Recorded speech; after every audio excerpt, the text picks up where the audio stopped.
Hello everyone, welcome to yet another Smashi Business episode. The Smashi Business Show is here for you on Wednesday, 30th of October 2024. October is ending. It's like the first quarter of the last quarter of the year has ended. So yeah, that's happening. Today we have a lot of interesting stories. FII, which is Future Investments Initiative, Saudi-based institute, has its conference going on in Saudi Arabia, in Riyadh. Everyone is talking about it. All the big news that came out yesterday was from the event.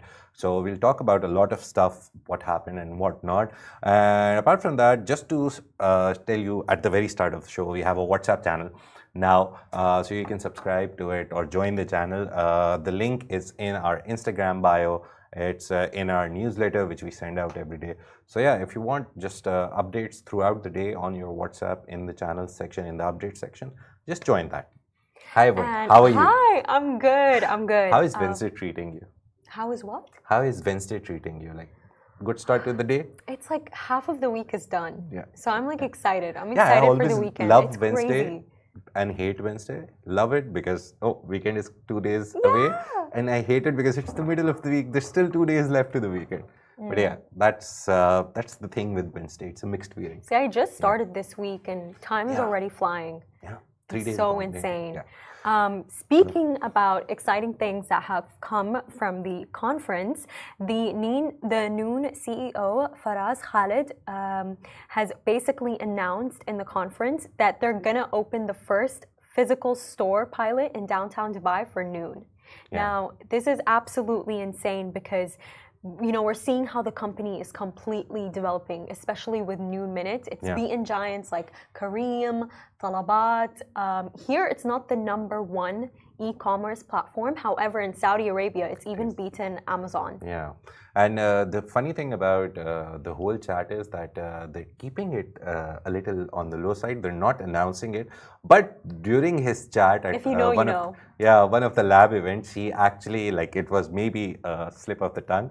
He said that, we're piloting this thing, that we want people to come to a store and like have that nostalgic feeling of shopping from the store. Because Noon is primarily e-commerce. There's no physical place where you can go and be like, I'm shopping at Noon. So they're piloting this project. Let's see how it goes out. Will they create a Noon branded supermarket where you'll find all the stuff from other brands? Or will they come up with their own brands, their own sugar, their own wheat? They've done their own ice cream already. Yeah, they've done their own. So, chocolate. Yeah, all these things we'll know later. The details will be out. But talking about Noon, again, as Word said, is one of the biggest players. It's beaten a lot of competition in the region. Saudi Arabia, There's a it's lot. the number There's one platform. Talabat, there's Deliveroo, there's Talabat. Oh, also Instashop. Careem. Yeah. But some of them are owned by each other. The complex network is there. Instashop is owned by someone. Then Uber has bought Careem's delivery thing. Noon bought Namshi. Yeah, believe, yeah. so yeah, all these things are happening. The main thing is that Noon Minutes, according to the CEO Faraz Khalid, is becoming bigger than what originally Noon came for. Noon came with its food delivery service, and now Noon food delivery is a smaller market, and Noon Minutes is giving its own partner thing, the partner concept, competition, and he was very clear in the talk that people now have an expectation of getting things quickly. And we were talking about that in the morning, that sometimes when I wake up in the morning, I realize, I forgot to buy bread or eggs or milk. Yeah, and you can just Noon it and you'll get it in like hardly 15, 20 minutes. And by that time, you're just preparing your morning, getting a shower maybe, or planning everything. So yeah, that's great. He said that the median delivery time is 11 minutes. So whenever you order from Noon, the median time is 11 minutes. I usually get it in 15, 14 minutes. It tells you the time and it delivers on time.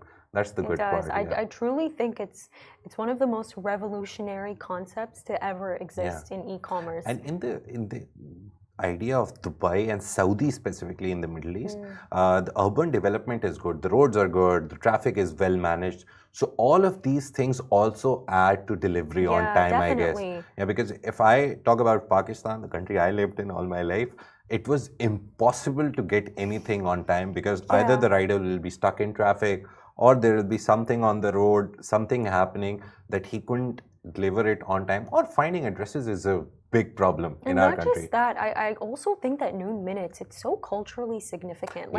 Like the people in this country, they love luxury. They love luxury so much. And if you're able to, use like an e-commerce grocery brand and receive your groceries in less than 30 minutes, that is luxury at its best. It's really luxury at its best. Time luxury, right? Yeah, exactly. I need it right now, and you just maybe see 5 or 6 reels, and your bill is like ting tong. Your groceries and everything that you ordered is here. I'm so loyal to noon minutes, by the way. Yeah, everyone is. I actually have like the 15 dirham subscription where I get free delivery for anything that I order. They're monetizing it really that's well. The good part also about it. Talking about noon a little more before we move on to the next story. It's a venture which was started by Mohammed Al-Arabbar, the founder. He's funding 50% of it. Yeah, so he owns 50% of Noon, the whole group. And then PIF also invested. Yes. That's the sovereign wealth fund of Saudi Arabia. And there are a lot of private investors involved as well. But they don't name themselves, or they're not in the forefront. It's always Emaar Properties, Mr. Al-Arabbar.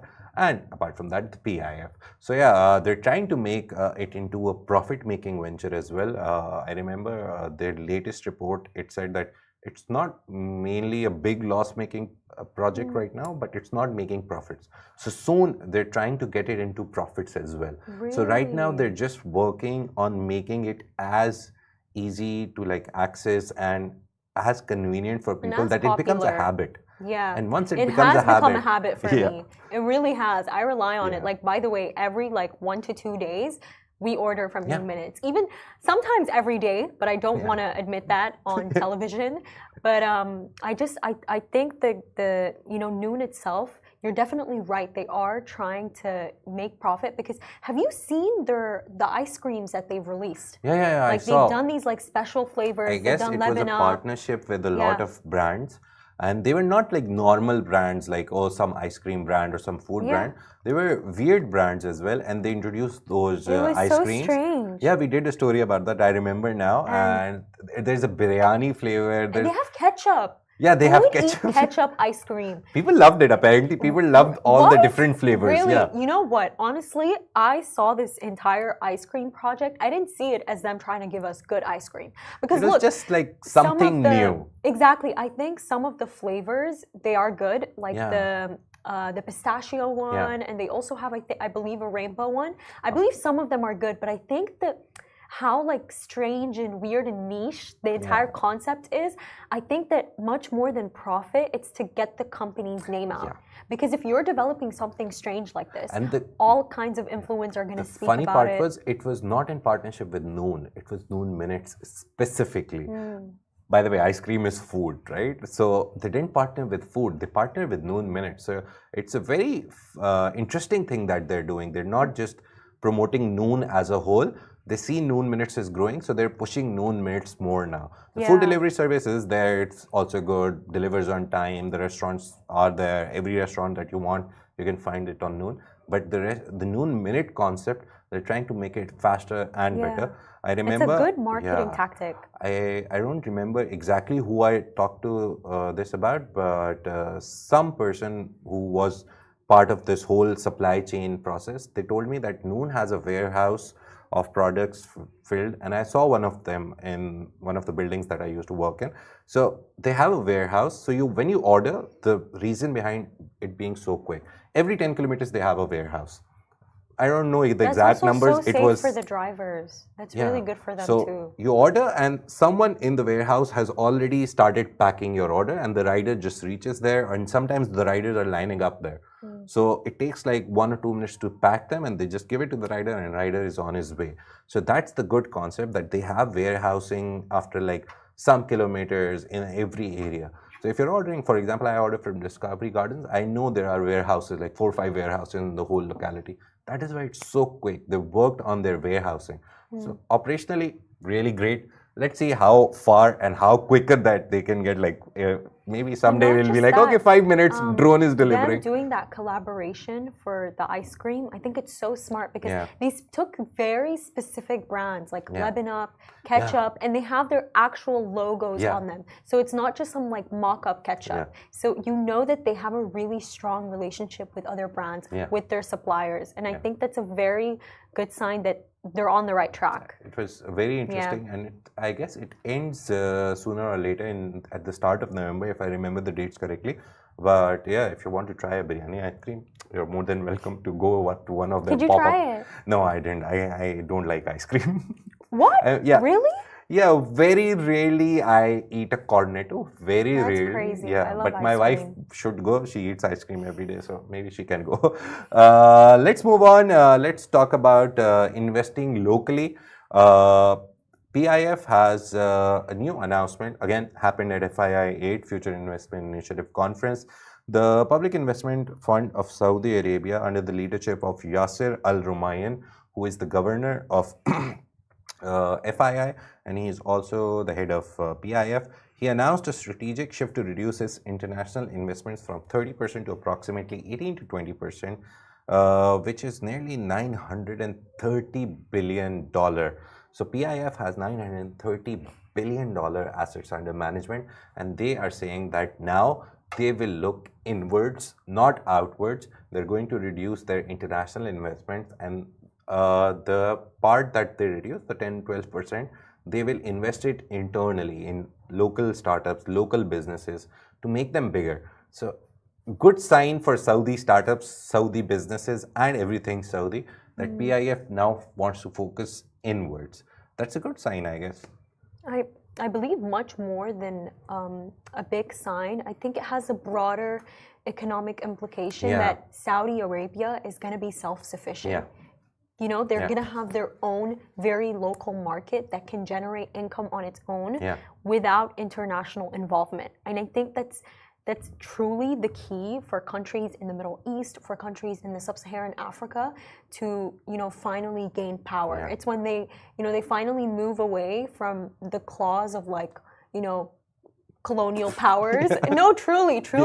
It's how these countries can develop self-sufficiency. When I always compare the Middle East and Sub-Saharan Africa, the reason why the Middle East it's achieved so much progress, it's because of the fact that they're becoming self-sufficient. They have already become self-sufficient, and we're seeing that in Sub-Saharan Africa. They're trying, but it's not really the case. Last year I was part of one Congress where a lot of ministers from African nations were there. I remember the whole conversation. It was a 2-hour conversation. It was a ministerial meeting. The whole conversation was about them talking about their youth, one, and focusing that youth towards working towards the country's resources and building something up on that. So their focus is very clear that I've seen right now. Africa, North Africa, Sub-Saharan Africa, they know now their power in terms of the minerals that they have, in terms of all the natural resources and the unnatural resources, maybe the human capital that they have right now, and then trying to build something on it. Obviously, it takes, what I've read in multiple books from multiple experts, it takes at least 3 generations to bring a revolution in anything, be it a political revolution, business revolution, economic revolution. So right now, this generation, at least the elders are thinking about it. The next generation, which are the young ones, they will work on it, and the third generation will reap the benefits. So it's about time that Africa becomes self-sustained and they understand what they have, and they use that raw material to develop final products as well.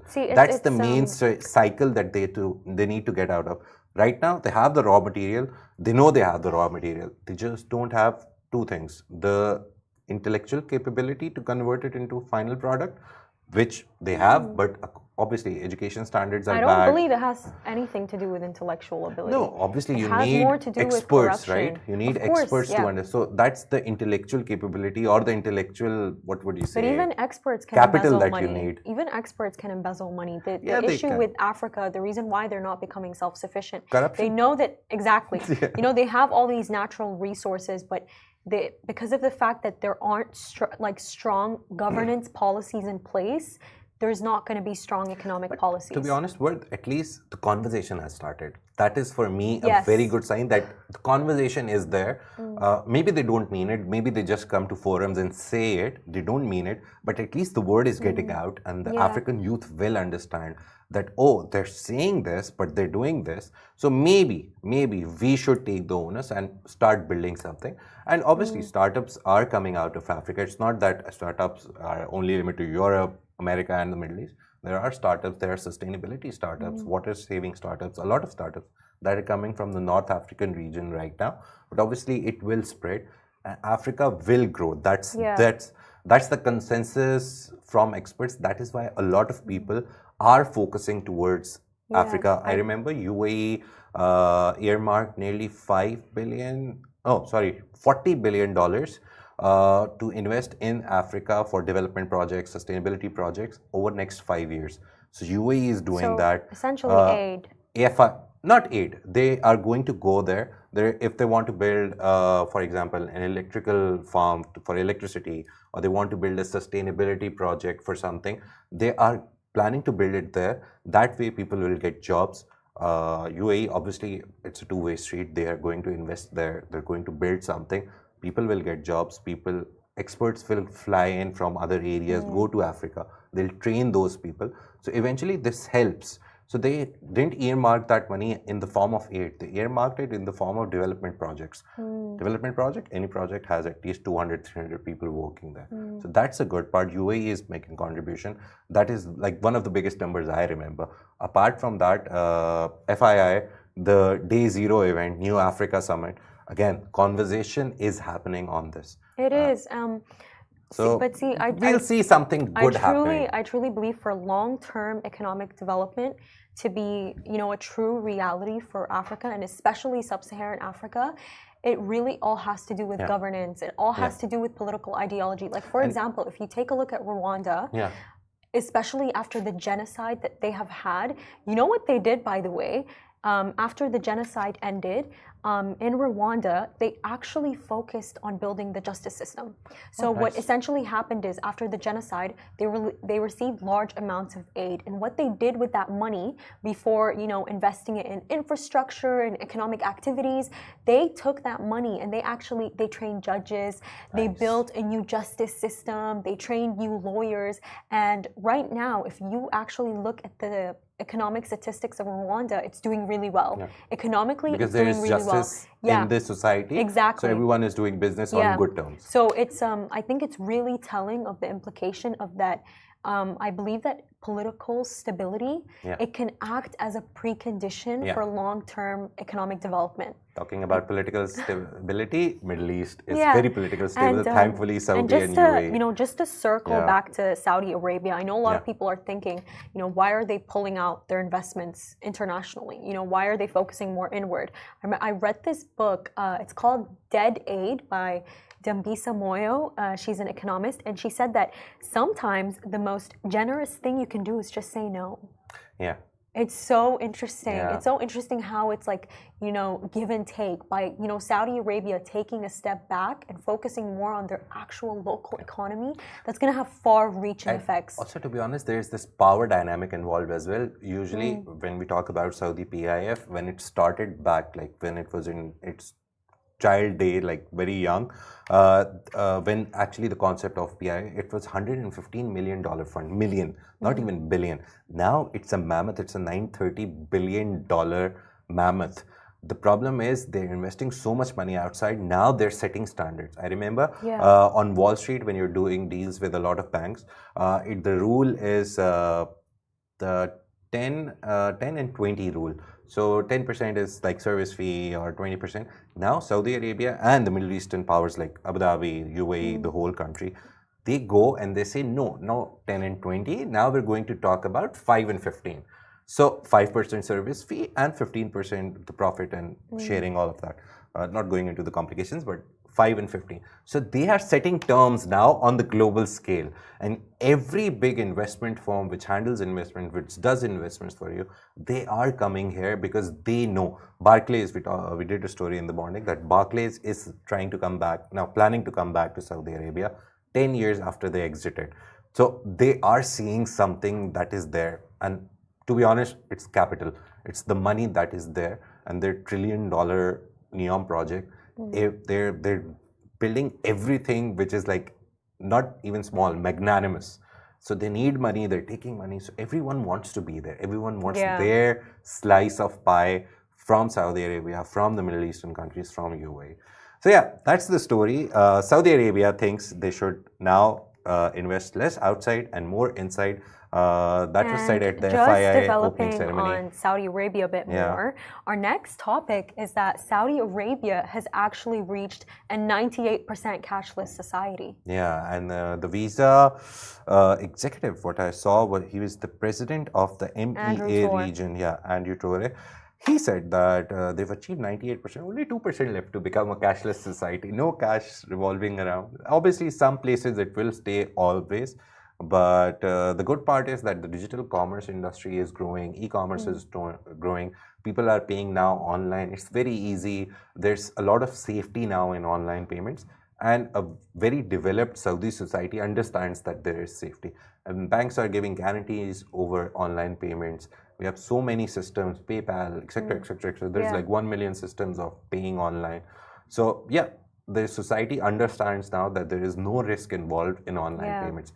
But for an underdeveloped country like Pakistan, maybe Sudan as well, a lot of underdeveloped countries, there is still this fear that, oh, online payment, what if I lose my money? But in these stable economies, it's very good that you can pay online and never worry about it, because you know you're insured at the bank level, you're insured by the government, and the overall security of digital transactions is there. But that fear is justifiable though, like for example... It is justifiable for underdeveloped countries because, again, corruption, then banks doing stuff there which they shouldn't do. In these countries, everyone, the justice system that you talked about, everyone is approachable for justice. Like, and there's definitely good governance here. Yeah, good governance. So yeah, that is why Saudi Arabia is now 98% cashless. That's one of the biggest numbers that came out of the FII conference. Basically, Arab News interviewed Andrew Torre, and they reported on it. So yeah, we should give credit where credit is due. I think it's so amazing because it's also indicating that Saudi Arabia, it does have this, you know, commitment to building this digital economy. You know, they're going to continue. They are going to reach their 2030 plan. They will. Hopefully. Not hopefully, for sure. For sure. I have like 100% guarantee that they'll reach all their targets and most probably surpass all of them. Before even breaches. Yeah. So that said, we discussed a lot of stories today. The main ones are Noon is trying to get a physical store soon enough. Let's see how it is announced and what are the details. We'll know soon. PIF is looking to invest internally, not externally. They want to reduce their international investments. And apart from that, Saudi Arabia has got 98% contactless payment systems. They've got that, and it was said by one of the experts, one of the card experts, like Visa expert. So that's a good sign. Today we have a special guest with us, so don't leave us so quickly. Yes, we do. But who is the guest? So essentially, QUBE Development, an internationally acclaimed real estate developer with 30 years in the industry, has officially entered the dynamic UAE market. Known for pushing the envelope in sustainable, high-quality projects with modern landscapes, QUBE is set to redefine standards in Dubai with its modern, thoughtfully designed projects. Now, to redefine Dubai's real estate landscape by Q4 2025, they are launching Arisha Terraces in Studio City for those who seek genuine living in Dubai. Now, our special guest today is the very project director of this project, Leon Kolflaath.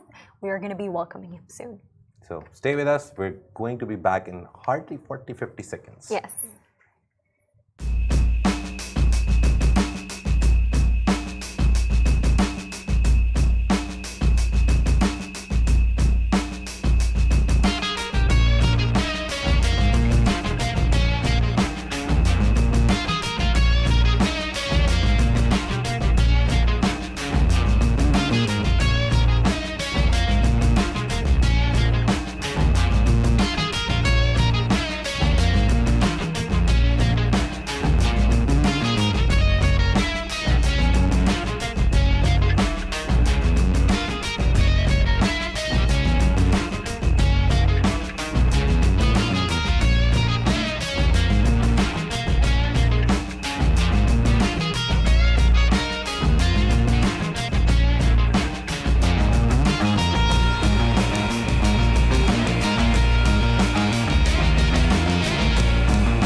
Hello, everyone. We are back. We have a very, very special guest with us. He is the very project director of the new Arisha Terraces from QUBE Development. Hi, it's nice to have you. Yeah, nice to be here. Thank you. How's your day going, Wednesday? You look tired, I think. Very busy, very busy with everything. No, well, it is. It's an incredibly challenging thing to launch a project. Oh, yeah. It is a lot of wheels that has to turn and a lot of things that has to click. But we had the launch yesterday. It was very successful, I would say, and we're very, very happy.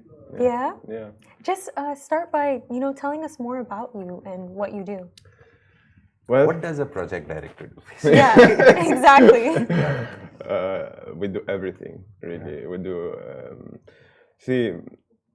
on a daily basis, we work with marketing department to ensure that the product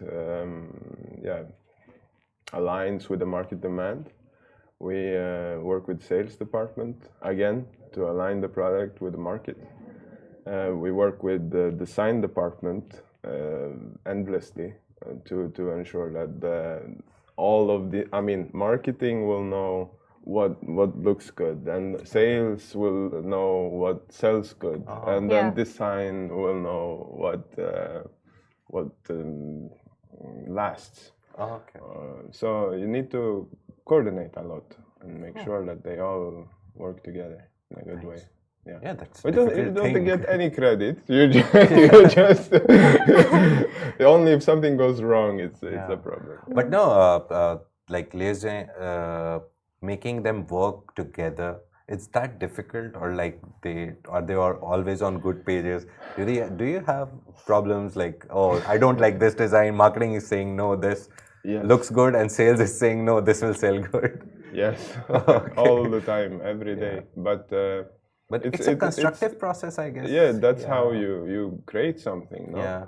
You have to be critical, and you have to ensure that you're actually asking the questions while you're going forward.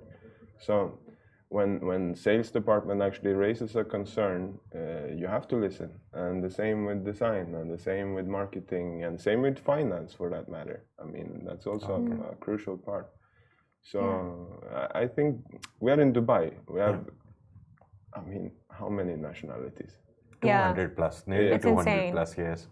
So that's probably the most interesting part of our office, is that we have so many nationalities. I mean, there's no two alike. So, and all of them have different backgrounds. All of them have different, standards of everything. Which I think is probably why the output becomes so great. Yeah. If you work together. Yeah, I definitely agree with you. And you said that it takes a lot of creative and critical thinking to create something this great. And really, my question to you is that how did you get into this field? What inspired this creativity for you? No, to me, I just like the process of building. I like any processes, really, from start to end, and I would say the art of creating something is what made me go into this field. Like you have nothing, and then you create something. This is amazing to me. Yeah. And, the whole process. Yeah. The bad parts and the good parts, every part of it is amazing to me. And speaking about every part, can you tell us about Arisha Terraces? Can you describe it to us? Describe it to them? Yes. So Arisha Terraces is it's something different in the market, I would say, because what we've done is that we've not designed this project from a financial point of view or from an egoistic point of view. We really try to look at the market and the nationalities here, and what is required here, what people want here, what I want here. Like even from an egoistic point of view, but from what do every single part, an individual in our office want. Like you want a genuine home, and that is our belief that we want to create something genuine, and it is it's 4 buildings in total, small community in Studio City, 419 apartments in total. Nice. Not anything super braggy. It is just a genuinely very nice apartment. All materials we selected from top shelf, really. And the design layouts are very generous. We've allowed for a lot of light in all apartments. We've allowed for high ceilings, floor to ceiling glass, wall to wall glass, wherever it's possible, not having this typical, windows of hope in the end of the apartment. Yeah. So, and we've gone, in terms of amenities, it's insane. Yeah, I saw. Looking at it, we were discussing it. Insane. You guys have a cinema, a co-working space, yeah. libraries. Yeah. Because, in the end, maybe you're living in a studio. Yeah. We have a lot of studios, or a 1-bedroom apartment, and you have some family coming over. You need to have a place for them you need a place to gather. Yeah. So we have a community center, double height, really amazing community center. We have cinemas there, like you said, shared kitchens. We have you can directly access the courtyard from there, so it opens up, so you can let in Mother Earth when the weather allows it. We have a paddle court on the roof. Ooh, that's nice. We have a lot of people liking paddle here in Dubai. Yeah. It's become a new cool sport in Dubai. Everywhere you see there's a paddle court here. Everyone is opening a paddle court, but yeah, that's nice. Yeah, well, a lot of people like it, so we put it, and we have a proper gym, like a real gym, double height again, fully equipped with a yoga studio, an outdoor meditation area, and you guys have everything. Everything. Everything, but what sets you guys apart from other real estate developers? Why you? Yeah, well, there are many things that differentiate us, but I would say that the fact that our own management, their direction is simply, we're building homes. Don't look at the bottom line. Don't look at, make sure it is amazing. Make sure that it is something great, because we want to build something that lasts, and there is,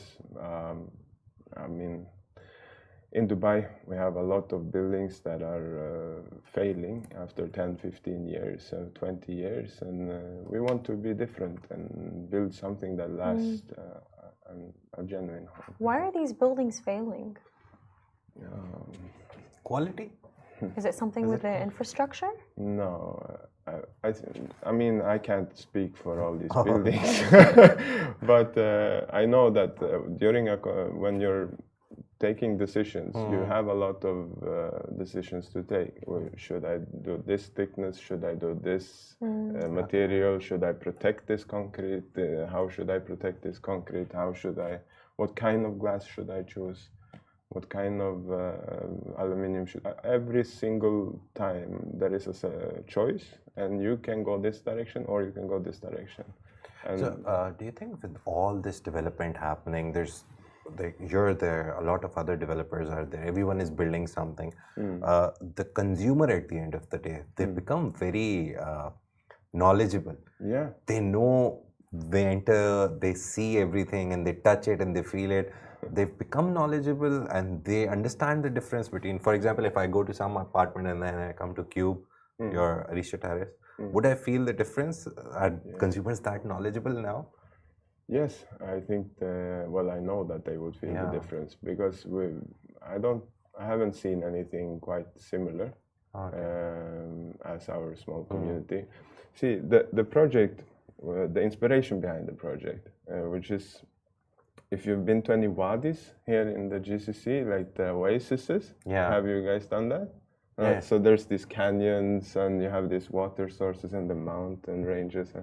This was the inspiration behind our project. So you have this cascading facade going towards this central pool and this wild greenery.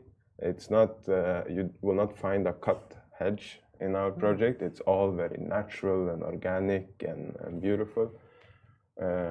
We will have a hydroponic garden on the roof where we will grow vegetables for all the residents. We will have solar panels on all the roofs as well to ensure that everyone have a low impact. And you will feel the difference in every material, I think. But see, Dubai, it's amazing here. Come on, I'm not. There is buildings here which is insanely beautiful. So I'm not saying that Arisha is like something mind-blowing. It is just a genuinely really nice home. But I get your idea. You're saying that you need a good home feeling. So if you have a paddle court, if you have a gym, if you have all that brainwash you with the genuine. No, now I have to go and see them myself as well. Maybe find a studio. But the feeling of home that you talked about, that's very important in any house.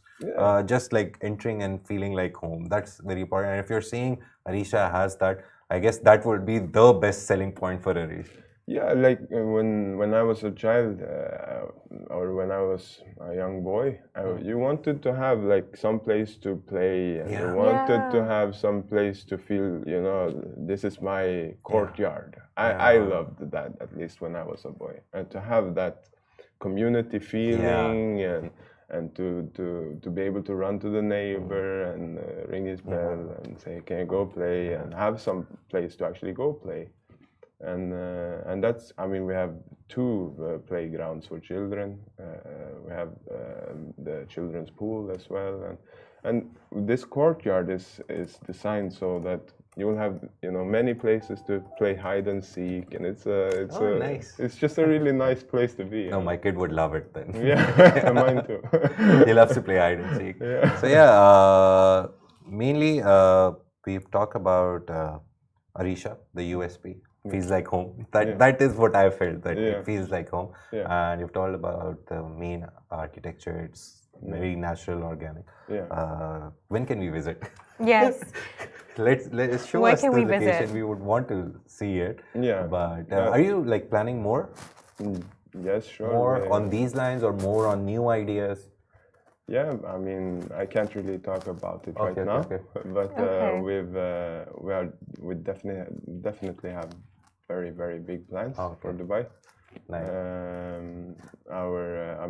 The current portfolio is 2.1 billion dirham, and impressive. Much more to come. So it is going to be, QUBE is going to make their mark here. Thank you. I'm 100% Thank sure. you. Thank you. They definitely will. So if you are listening in, if you would like a home that's very much green, has Mother of Earth in it, and it's very genuine, and you want that community feeling, do tune in with QUBE Development's Arisha Terraces. Don't forget to follow all our channels, subscribe for our newsletter, and we also have a WhatsApp channel now. Join us on our WhatsApp to get all the developments from the business world, from everything that is happening in the Middle East. And thank you very much. If you joined us in the middle and you missed some of the information about QUBE, you can always watch the show again or listen to it on all listening platforms. Thank you very much. Thank you, Leon. Thank you. Thank you for watching. It was very nice to talk to you. It was nice meeting you. Thank you very much. This is the Smashi Business Show, a part of Smashi Business Production, part of the larger Augustus Media Broadcast Network. Have a great day.